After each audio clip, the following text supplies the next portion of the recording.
lancement, mais alors ça prévoit un week-end de folie, quoi.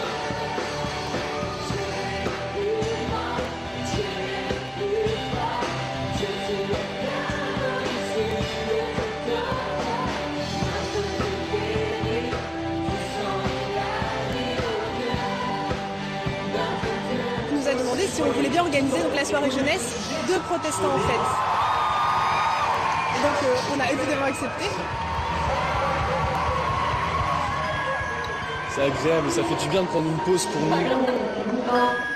C'est un endroit où on est nous-mêmes et on vient comme on est. Et que les gens puissent voir qu'être chrétien, c'est être vraiment vivant, être heureux. Et c'est un vrai espoir, pas juste pour dire ah, c'est pour plus tard, la vie après la mort ou je sais pas quoi, c'est pour aujourd'hui en fait. C'est vraiment être vivant aujourd'hui, avoir l'espoir d'être libéré, d'être allégé de plein de choses, d'être ressourcé, d'être entouré aussi, de ne pas être seul.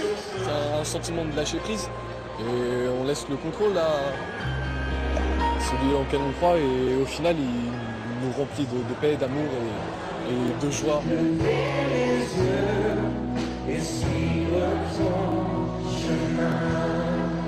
L'idée c'est de vraiment, et je sais que c'est ce que les organisateurs ont à cœur aussi, que dans ce moment-là, où il y a certes une émulation et quelque chose de collectif, chacun puisse expérimenter une rencontre personnelle en fait, avec Dieu qui change quelque chose. À chaque fois qu'on est au contact de Dieu, qu'on prie, qu'on lui parle, qu'il parle à nos cœurs, il y a quelque chose qui se passe et qui est acquis.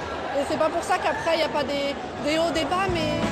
Souffle du sud, souffle de l'est, souffle de l'ouest, esprit de Dieu.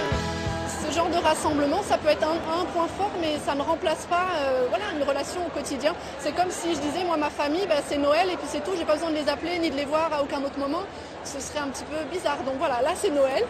Et puis pendant le reste de l'année, il y a tous ces moments, ces coups de fil avec Dieu, ces petites rencontres où il n'y a peut-être pas toute la famille, mais un petit bout, et puis on va parler ensemble, prier ensemble.